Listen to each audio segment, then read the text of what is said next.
Okay, I can give you 5 more minutes. Correct.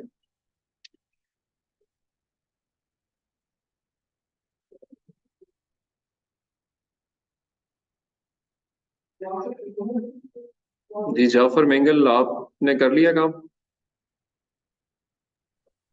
Sir बस कर रहा हूँ, बस 5 मिनट और दे दें तो कंप्लीट कर दूंगा सर। ठीक।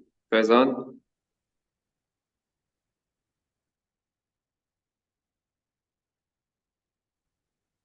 फैजान।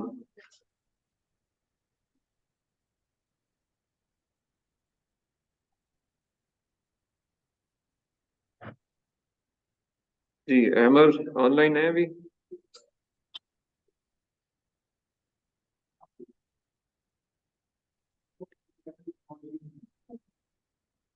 मार तैयब। सर ऑनलाइन हूँ सर। जी आप कर रहे हैं, कंप्लीट कर लिया है या अभी ऐसा है? सर मैंने थोड़ा सा लेट ज्वाइन किया था, मैंने सिर्फ 2 रिसर्च पेपर्स के ऊपर अभी तक लिखा है सर। मुझे थोड़ा सा एक्स्ट्रा टाइम दे दे, मैं 5 पूरे कर लेता हूँ सर। जी जी ठीक है, आई ऑलरेडी गिवन 5 मिनट्स। करें। Thank you very much sir, thank you very much.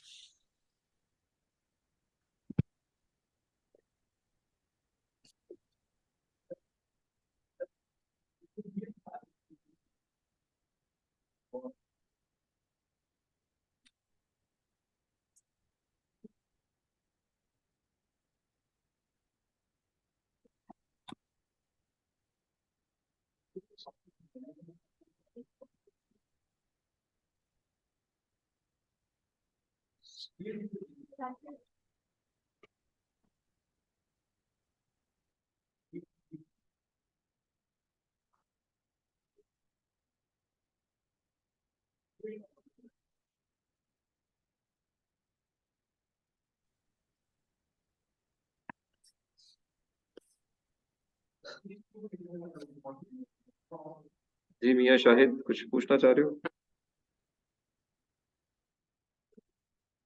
No sir.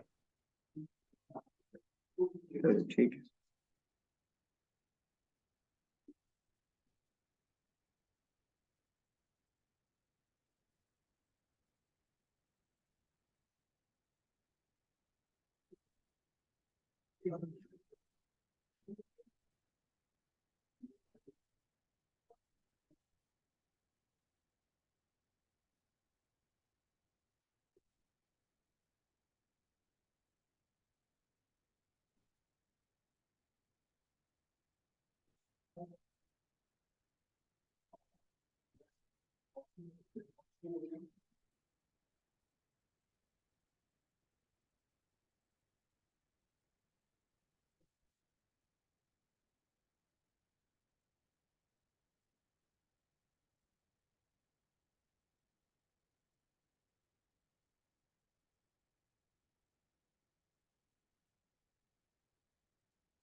जो भी काम किया काम की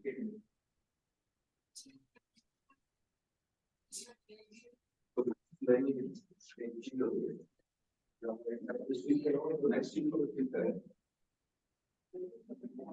बाद में वापस आके कृष्ण जी को ठीक कर सकते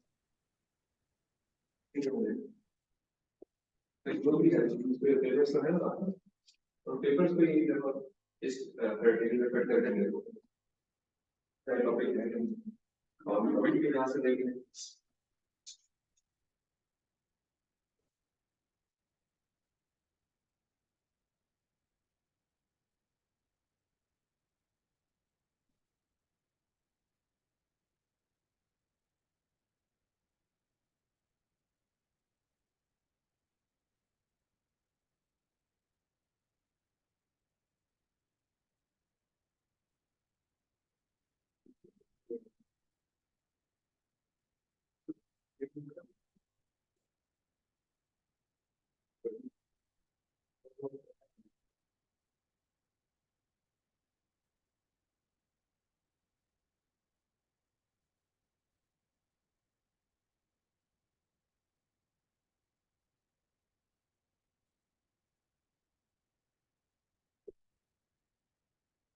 चले जी लास्ट 2 minutes now.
चलिए मेरे ख्याल में शुड क्लोज नाउ। आपने एक एक्सरसाइज कर लिया सबने किसी हद तक, तो यू गॉट एन आइडिया के how easy or how difficult it is to figure out these things. I'll just show you a presentation जिसके अंदर the type of work you have to do to complete it. अभी आपने एक step किया है, इसमें आपकी गलतियां होंगी, आपने कुछ गलतियां की होंगी, ठीक नहीं किया होगा। मैं आपको एक सैंपल के तौर पे दिखाता हूँ, एक छोटी सी 2-3 स्लाइड्स। आपने अपनी जो प्रेजेंटेशन आप बना रहे हैं अब तक, उसके अंदर इन 2-3 स्लाइड्स को ऐड करना है at your home, and then maybe next presentation में you will present it as well. मेरी आवाज सबको ऑनलाइन भी आ रही है ना जी? Yes sir. Yes sir. Topic भी आपने जो फाइनल कर लेने हैं, और यही टाइम रह गया इस वीक में, नेक्स्ट वीक में, फिर उसके बाद मिड टर्म्स पेपर में इसी में से सवाल आएंगे। जिनके टॉपिक फाइनल नहीं होंगे, they will not be able to score well, be very clear in this regard. I request again and again all of you as well as जो कि ऑनलाइन भी हैं, कि भाई आप लेक्चर्स ऑनलाइन उसी दिन अपलोड हो जाते हैं। अगर आप क्लास में नहीं भी हैं तो काइंडली देख लें लेक्चर, एक दफा गो थ्रू करें, कोई क्वेरी हो तो क्वेश्चन करें, उसके बाद उसके अंदर से सवाल करें, तो आप जवाब मांगते हुए भी अच्छे लगते हैं। अगर आप ऐसे सवाल करेंगे जिससे ये फीलर आएगा कि आपने लेक्चर भी नहीं देखे, ना क्लास में आए हैं, और आप एक 1:2 क्वेश्चन कर रहे हैं जो क्लास में बार बार डिस्कस हो चुका है, तो वो थोड़ा बैड इंप्रेशन है आपका भी, और मुझे भी शर्म आएगी कि यार मैं एक सवाल का जवाब क्यों देना चाह रहा हूँ जबकि वो मैं क्लास में डिस्कस कर चुका हूँ। तो मेरी रिक्वेस्ट है गेन आप लोगों से भी, और जो ऑनलाइन है, कि बराए मेहरबानी लेक्चर्स अगर नहीं देखे, थोड़ा टाइम लगा के और थोड़ा फोकस करके, विदाउट फास्ट फॉरवर्डिंग करते हुए पूरा लेक्चर काइंडली देख लें, और उसमें से अगर कोई क्वेश्चन लेक्चर के अंदर से है तो फिर जरूर पूछें। समझ गए? तो अपना भी वक्त बचाएं, मेरा भी वक्त बचाएं। तो कर्टेसी या कहें कि रेगुलर तकाजा इस बात का है कि आप थोड़ा सा इस तरीके से चलेंगे तो चीज़ें हम दोनों के लिए आसान होंगी। क्योंकि मेरे लिए मुमकिन नहीं है कि मैं हर स्टूडेंट का सवाल नए सिरे से दूं। यू आर 60+ स्टूडेंट्स, तो मैं मतलब क्यों 60 लोगों के जवाब दूं जबकि मैं एक दफा में वो सवाल का जवाब दे चुका हूँ। तो मैं बार बार 60 लोग में से अगर 40 लोग भी मेरे पास आएंगे, तो यू कैन इमेजिन के इसीलिए जो पुलिस वाले हैं वो पागल क्यों होते हैं, या गवर्नमेंट सर्वेंट्स क्यों पागल होते हैं, क्योंकि इतनी अवाम उनके ऊपर अटैक कर रही होती है कि वो बेचारे क्या करें, किस किस को जवाब दें। तो थोड़ा सा आप लोग इसका ख्याल रखा करें कि जब कोई एक ऐसा टास्क है जिसमें आपने किसी ऐसे बंदे से मिलना है जो कि बेचारा ऑलरेडी बहुत चीज़ों से फंसा हुआ है, तो अपने सवाल को मुख्तसर रखें और अपने सवाल को अकॉर्डिंगली अपना होमवर्क करके जाएं। ये ना हो कि आप उससे पूछ रहे हो कि भाई ये बता, जबकि वो पहले बता चुका हो। ठीक है, it's not applicable to me, मैं अपनी बात नहीं कर रहा हूँ, मैं शायद फिर भी आपके साथ अच्छी तरह से बिहेव करूंगा, लेकिन जो मार्केट में सिविल सर्वेंट्स बैठे होते हैं वो इसीलिए आपके साथ अच्छा बिहेव नहीं करते, क्योंकि आप उससे वो सवाल कर रहे होते हैं जो कि ऑलरेडी चीज क्लियर होती है। ठीक है, और बेचारा वो एक सर्कल में उस चीज को 100 दफा, 150 दफा, 400 दफा जवाब दे चुका होता है। तो आपसे जब वो अगर वो बदतमीजी करता है, तो उसकी वजह यही होती है कि वो बेचारा परेशान होता है। तो ये अपनी डेली लाइफ में भी अप्लाई करें। ठीक है, अपना होमवर्क हर जगह करके जाएं। अगर आपका होमवर्क पूरा होगा तो अगला बंदा आपको अच्छा जवाब देगा और आपकी मर्जी के मुताबिक जल्दी काम हो जाएगा। ठीक है, it's also to learn something from regular life. तो मैं अगेन रिपीट कर रहा हूँ, रिक्वेस्ट ये कर रहा हूँ कि पिछले लेक्चर्स देख लें, still there is time. 6th week 5 week के लेक्चर्स है, 3 घंटे से मल्टीप्लाई करें, 15 घंटे मैक्सिमम कंटेंट होगा। उसको थोड़ा थोड़ा करके आप देख लीजिए, एक दिन में आप 4 घंटे देख सकते हैं आराम से। तो आप पूरे 5 वीक्स रिपीट कर लेंगे, आपके सारे सवालों के जवाब उसमें छुपे हुए हैं। और अगर फिर भी कोई सवाल का जवाब नहीं है, तो फिर आप स्पेसिफिक टू कंटेंट मुझसे सवाल करेंगे। मैंने ये चीज देखी थी, ये सुनी थी, मुझे उसमें ये चीज समझ नहीं आई, तो मुझे भी पता चलेगा कि आपने लेक्चर सुना। ठीक है, okay, with that background I just show you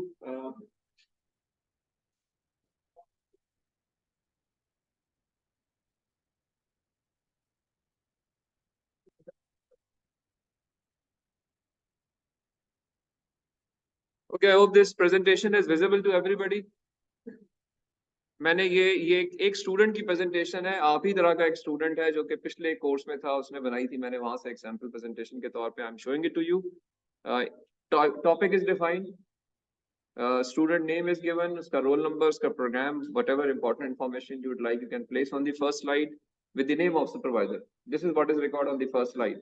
और उसके बाद ऑल्दो मैंने अभी तक आपसे ऑब्जेक्टिव्स के बारे में बात नहीं की है, बट ऑब्जेक्टिव्स मतलब किसी हद तक बात की है, आपने शायद डिफाइन किए भी होंगे, but your objective should be on one slide कि आप इस काम से करना क्या चाह रहे हैं, what are your achievables, what are your targets. ठीक है, तो इससे आपको एक आइडिया होना चाहिए कि टॉपिक अगर एक है तो उस टॉपिक के अंदर जो इम्पोर्टेंट चीज है वो मैं रिपीट कर दूं कि it's a solution to a problem. Your thesis topic is always going to be a solution to a problem. So if you see this particular title, it is giving a solution to a problem. Every MS thesis has to be a solution to a problem. It cannot be a comparative analysis. It cannot be performance evaluation. It cannot be comparison. It cannot be a white paper. It cannot be a project. हमने project और thesis के बारे में भी काफी detail में बात की हुई है, तो उस पर्सपेक्टिव को भी दिमाग में रखते हुए एक प्रॉब्लम है, उस प्रॉब्लम का सोल्यूशन जो है वो आपका टाइटल होना चाहिए. ये मैं इसलिए भी बार बार कहता हूँ कि रिसर्च पेपर्स ऐसे बहुत सारे हैं क्योंकि हमने इनको रिसर्च पेपर से रिलेट करना है. तो रिसर्च पेपर्स ऐसे बहुत सारे लिखे जाते हैं जिनमें कोई सोल्यूशन नहीं होता, तो अब वो थीसिस नहीं है, इट मींस वो कुछ और था, किसी ने लिखा है और एक्सेप्ट हो गया, प्रॉब्लम नहीं है, हर किस्म का काम हो सकता है. But our target is to select those research papers which are related to our topic and giving a solution to a problem. That should be the first line to decide about research papers. So ये एक title है, आपका अपना अपना title है, आप उस पर गौर कीजिए कि उसमें क्या गलती है, क्या ठीक है. जिन्होंने अभी तक टॉपिक अप्रूव नहीं कराए हैं वो भी दोबारा इस पर्सपेक्टिव से अपने काम को देख लें, और I will give them time today as well, जो ऑनलाइन है, अगर they would like to show their slide, one slide and may be related some of the related research papers, वो अपना काम दिखा सकते हैं. आगे चलते हैं, यहाँ पे ऑब्जेक्टिव्स हैं, आप लोगों ने भी ऑब्जेक्टिव्स डिफाइन करने हैं अपने. एक स्टेज आएगी अभी नेक्स्ट, मैं नेक्स्ट टारगेट आपको दूंगा, वहां पे आपने ऑब्जेक्टिव्स डिफाइन करने हैं, जिसके लिए आज मैं ये कंटेंट कवर करना चाह रहा हूँ, दिस टॉपिक. और आज का जो टॉपिक था that was synthesis matrix. Synthesis matrix क्या होता है उस पर हम आते हैं, वहां से रिसर्च ऑब्जेक्टिव्स निकलते हैं. In fact try to figure out कि मेरे रिसर्च ऑब्जेक्टिव्स क्या होंगे, और जो रिसर्च ऑब्जेक्टिव पे जाने का तरीका है वो थ्रू रिसर्च पेपर्स है. तो पहले रिसर्च पेपर इसकी क्रेडिबिलिटी इंश्योर करनी होती है कि जो मैं पढ़ रहा हूँ ये वाकई क्रेडिबल क्वालिटी रिसर्च पेपर्स हैं. उनके लिए ये एक मैट्रिक्स यहाँ बना हुआ है, अगर आपको विजिबल हो. इसके अंदर जो है हर रिसर्च पेपर जो आपने अब तक शॉर्टलिस्ट किया है, मतलब आप सिलेक्ट कर चुके हैं out of many, may be you could have seen 100 of research papers, उनमें से आपने कुछ पेपर्स जो शॉर्टलिस्ट किए हैं यहाँ पे इस स्लाइड के ऊपर. There are 5 research papers shown, पहले सीरियल नंबर में 5 1 बाय 1 लिखे हुए हैं, और दूसरे कॉलम के अंदर उनका टाइटल लिखा हुआ है कि ये टाइटल है इस रिसर्च पेपर का. ठीक है, और जो इंपॉर्टेंट चीज है वो ये है कि ये सारे टाइटल अगर आप गौर करें, they all titles are indicating that these papers are solution of the problem and similar which you are trying to address in the first slide. ये उसी तरह का काम हुआ हुआ है, इन पांचों लोगों ने सिमिलर काम किया हुआ है, राइट, सिमिलर काम किया हुआ है, they are giving a solution to a problem. Why it is required, because now you can, जब इसको आप पढ़ेंगे तो आपको अंदाजा होगा कि ये काम कैसे किया गया था और इसमें क्या लिमिटेशंस, क्या कंस्ट्रेंट्स, क्या डाटा एनालिसिस, क्या परफॉर्मेंस बेंचमार्क्स रखे गए थे, उनमें से आप एक्सट्रैक्ट करते हैं अपने काम के लिए. तो you need to be very selective. Every paper cannot be a paper to be included in this particular matrix or for consideration or reading, right? So अगर इस पे आप देखें तो ये all are the similar things. Like अगर मैं इससे आपको सिर्फ रिलेट करूं, अपनी अकल सिर्फ इस्तेमाल करें, मतलब बेशक आपको टॉपिक का नहीं पता, लेकिन सिर्फ जनरल अंडरस्टैंडिंग आप अगर करने की कोशिश करें तो देखें टाइटल पे जाते हैं हम. This student is going to give an approach towards rapid clustering based on pre defined clusters. कोई ऐसा काम कर रहा है कि जिसमें कोई नई अप्रोच दे रहा है, इट मीन सोल्यूशन दे रहा है, और मसला क्या है, रैपिड क्लस्टरिंग करनी है. डाटा, बहुत सारा डाटा है, उसके अंदर क्लस्टर्स बनाने हैं और उनकी फास्ट क्लस्टरिंग करनी है कि जैसे ही डाटा सामने आए फौरन उसके क्लस्टर्स बन गए. ये प्रॉब्लम है, प्रॉब्लम का सोल्यूशन देना चाह रहा है स्टूडेंट. ये समझ आ रही है इतनी बात. अब हम इसके सिलेक्टेड पेपर्स पे जाते हैं और आप जरा गौर कीजिएगा कि क्या इसने इसी तरह के पेपर्स पढ़े या कुछ और पढ़ने की कोशिश की है. ठीक है, आपने भी फिर ऐसी काम करना जो इस तरह से इसने किया. देखें पहला पेपर पढ़े. पहला पेपर टाइटल ये बता रहा है, data clustering using variants of rapid centroid estimation. क्या ये वही काम नहीं है जो ये करना चाह रहा है, या उसी तरह का काम नहीं है? तो ये रिलेटेड पेपर बनता है. It means this should be a selected paper. पहली स्लाइड आ गया यहाँ पर हमारे पास. अच्छा, थोड़ा सा वेट करें, आ जाएगी.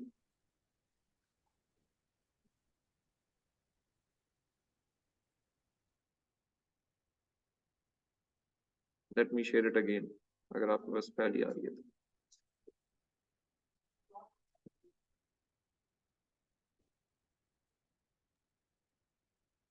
जी सर अब आ गई।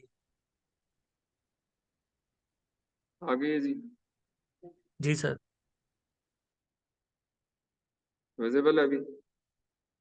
ओके मैं आपको जरा साथ साथ लिंक कर रहा हूँ, मैं उस पे भी आता हूँ जो आपने काम करना है, लेकिन कुछ चीजें यहाँ से आपने अपने दिमाग में एक्सट्रैक्ट भी करनी है समझ के पर्सपेक्टिव से कि मैंने काम कैसे करना है।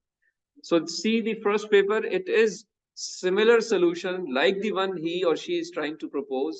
So your paper should also be the similar one. अब आपका काम है सर्च करना, ढूंढना। तो अब देखें पहला पेपर है, उसका टाइटल सिमिलर है। दूसरे पेपर को देखें, a fast fuzzy clustering algorithm for complex network via a generalized momentum method. Again a similar solution. It is again giving a clustering method based on some approach. वही similar title, जैसे कि topic इसका student का है, किसी ने वो काम किया हुआ है, तो ही और शी हैज सिलेक्टेड। थर्ड पे देखिए, a new multi hop clustering algorithm, again a solution, similar problem जो वो करना चाह रहा है चाह रही है, ठीक है। फोर्थ पे आ जाइए, एफिशिएंट एग्लोमेरेटिव हायरार्किकल क्लस्टरिंग, कोई क्लस्टरिंग का मेथड है जो कि अगेन डिस्कस हुआ हुआ है। Fifth one, efficient parallel hierarchical clustering algorithm. Again, so what I mean to say from this slide, yeah, this set of slides, कि you should be able to identify कि मैंने paper select कौन से करने हैं. You notice here there is no review paper. यहाँ पे कोई review paper नहीं लिखा हुआ. So they are exactly ये वो काम है या वो thesis है जो कि किसी student ने किया होगा. It could be a thesis, it could be not be a thesis as well, but it is a solution to a problem. Expected ये है या जनरल अंडरस्टैंडिंग ये कि एक थीसिस ही होगा, किसी स्टूडेंट ने किसी यूनिवर्सिटी में किया होगा, थीसिस लिखा होगा, थीसिस के अंदर से पेपर एक्सट्रैक्ट किया होगा और यहाँ पे सबमिट करके एक्सेप्ट हुआ होगा। ठीक है मैडम, क्या नाम है? एरम नाम है। तो समझ आ रही जी आपकी बात? तो यहाँ से ये आपने अंडरस्टैंडिंग अपने काम में लेकर आनी है। What ever topic you decide, you need to be very selective in reading the papers. Those papers must be the ones like you are trying to do, so that you could get a good idea how I have to do. Everything will be these in these papers. Now you should be now selecting कि मैंने किस papers में से, किस research paper में से, what all I have to do. Another thing from another one, maybe you could make an idea कि क्या चीज मैंने से अब इसके अंदर से अपने अंदर लेकर आनी है. There would be certain things in the first paper. There would be some things in the second paper. There may not be anything in the third paper of your interest, but they are giving you some understanding and logics how to proceed forward with your work, right? So now ये 5 papers अभी आपको यहाँ नजर आ रहे हैं. Now let us see what all, how this student has. जी sorry, क्या कह रहे हैं आप? कुछ कहना चाह रहा कोई? सर लास्ट 2-3 सेंटेंस आप ऑर्डर सर। आप कौन बोल रहे हैं? सर मैं कहना चाह रहा हूँ लास्ट 2-3 सेंटेंसेस। अच्छा, आपकी अपनी आवाज यहाँ तक नहीं आ पा रही है असल में, दोबारा रिपीट करें। There is some issue at your end. Naseer Sahab बात करना चाह रहे थे, कुछ इज गॉन ऑफ लाइन। और किसी का कोई सवाल तो नहीं है जी इसके अलावा? वलीद ताहिर, आप ऑनलाइन हैं? सर लास्ट 3-4 सेंटेंसेस आप के मिस कर गए सर, आप दूर गए थे, ऑडिबल नहीं थे आप। जी सर मैं ऑनलाइन हूँ। अच्छा जी, देखिए नसीर, असल में इशू ये कि मैं ऑनलाइन, मैं आपको ऑडिबल इसलिए नहीं हूँ क्योंकि आपका अपना कनेक्शन जो है ना वो ठीक नहीं रिस्पॉन्ड कर रहा। बाकियों को तो आवाज आ रही है, तो अपने कनेक्शन को काइंडली इंप्रूव करें।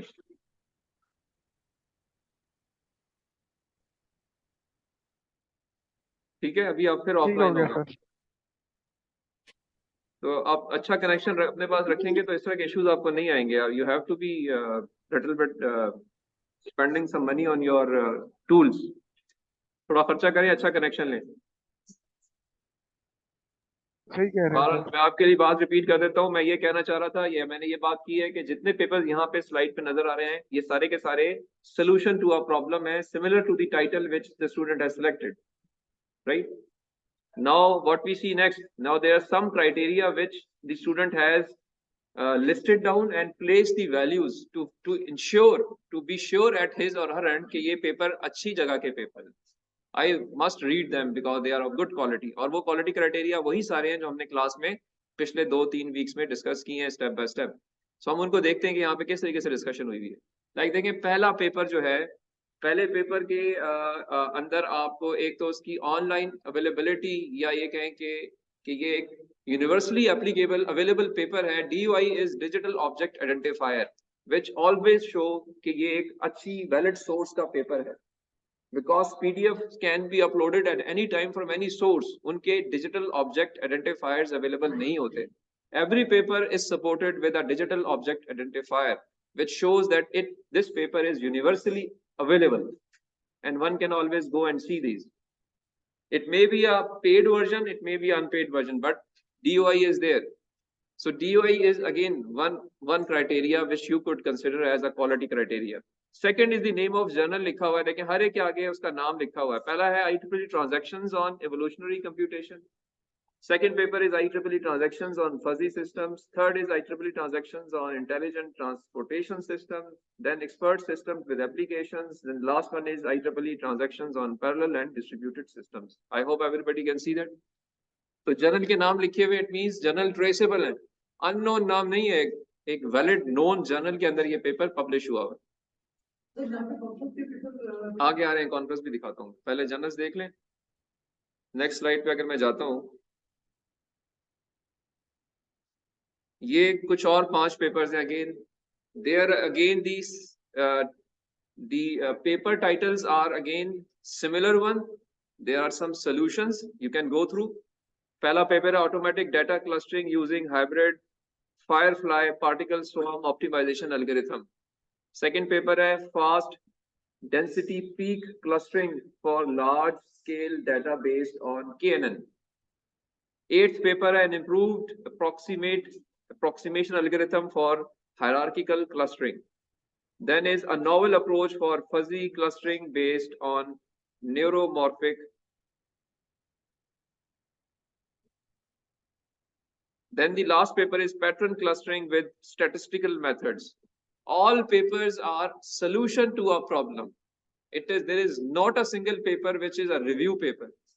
इसने review paper बहुत सारे पढ़े होंगे, but ultimately the student has shortlisted exact papers which he or she would be doing as a thesis.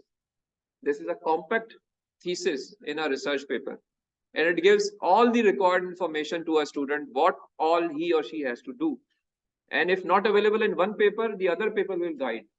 So a mix can be made in consultation with your supervisor what I have to do in my work based on the literature review. ये literature review है, but literature review वो होना चाहिए जिसका फायदा हो आपको, इसलिए ये इस तरह के पेपर सिलेक्ट किए गए हैं. जर्नल के नाम देखिए यहाँ 6, 7, 8 में IEEE Access लिखा हुआ है, शार्प नजर आ रहा है आपको. Then is knowledge based systems, then is pattern recognition letters, फिर computers and industrial engineering, IEEE transactions on nano bioscience.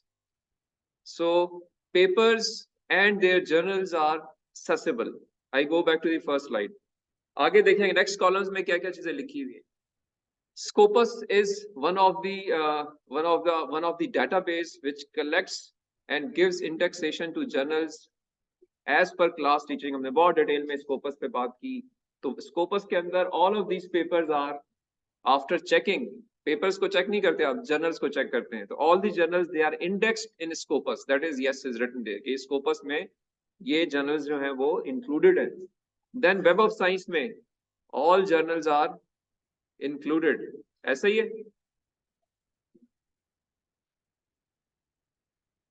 आगे इधर देखिए Scopus Web of Science. All rest of the 5 journals they are indexed. Yes mentioned. Must have been checked, confirmed through the sources which were taught in the class. There are web pages for these and you can always search your papers and journals in that. So they have been found correct after the investigation process. Again, coming back to the first one. Third column कौन सा है यहाँ पे? यहाँ पे थोड़ा सा visibility ऊपर टॉप पे अगर आपको नजर नहीं आ रहा, मैं इसलिए आपके लिए अनाउंस भी कर रहा हूँ. टाइटल के बाद next is the journal name, then is Scopus Web of Science, और आगे क्या है? HJRS या HEC का जो जनरल रैंकिंग सिस्टम है, ठीक है, दैट इज अगेन सेम कि ये वहां पे भी एग्जिस्ट करते हैं, ठीक है. यस मींस के लिए एचईसी के एचएआरएस कैपेबिलिटी एग्जिस्ट करते हैं। आगे जाते हैं जी, क्या लिखा हुआ है नेक्स्ट? क्वार्टाइल। क्वार्टाइल हमने पढ़ा था क्लास में कि कैसे क्वार्टाइल जो फिगर आउट होते हैं। क्वार्टाइल कहाँ से मिलते हैं हमें? एचआरएस में क्वार्टाइल नहीं थे। कहाँ थे क्वार्टाइल? स्कोपस में क्वार्टाइल थे, वहां से नोट हुए मेरी जर्नल्स के। Q1 Q1 Q1 Q1 Q1 what does it indicate? They are the best journals in their category. Quartile 1 के अंदर हमने we discussed in class what are quartiles, how we distribute journals in quartiles. So quartile is shown there. Okay जी, next जो category थी, अगर मैं उस पे चला जाऊं अगले वाले के अंदर, तो आप वहां पे देखें क्वार्टाइल्स अगेन मेंशन्ड है Q1 Q1 Q1 Q1 all 10 journals are from Q1 category, right? We go back. अगला क्या है क्वार्टाइल के बाद? नेक्स्ट क्या लिखा हुआ है? SJR लिखा हुआ है, क्योंकि क्वार्टाइल्स का ताल्लुक SJR से होता है। कहां से मिलता है SJR? From where we find SJR? Scopus journal ranking Scopus में मिलता है, जहां उसने Q1 लिखा होता है उसके साथ ही SJR वैल्यू लिखी होती है। SJR is the calculation matrix given by Scopus. It is different than the impact factor. Impact factor is given by whom? Who gives the impact factor? Web of Science is controlled by Clarivate Analytics. Clarivate Analytics जो है it gives impact factor. So Clarivate का जो group है वो impact factor पे है, और जो Scopus का ग्रुप है वो SJR के ऊपर है। So SJR is known from there and it's noted there. तो SJR values अगर आप देखें हर एक की mentioned है, पहले 5 जर्नल्स के लिए भी।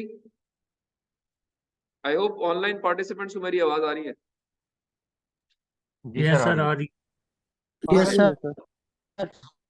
ठीक है जी। सो पहला जो पेज यहाँ पे नजर आ रहा है उसके ऊपर भी आपको विजिबिलिटी है इसके SJR वैल्यूज की, और अगर मैं सेकंड वाला इंडिकेट करूं तो सेकंड के ऊपर भी SJR की वैल्यूज नोटेड है। कहां से नोट की होंगी इसने?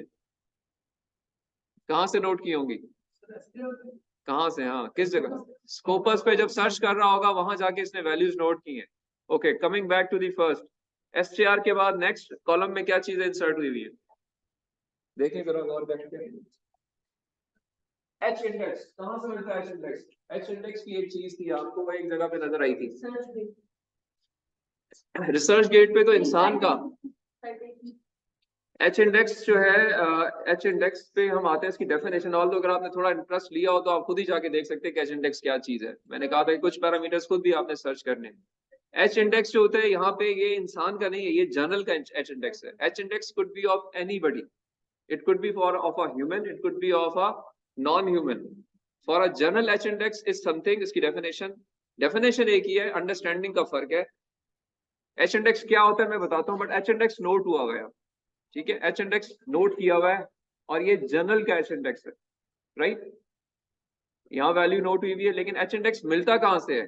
Where could we find the H index?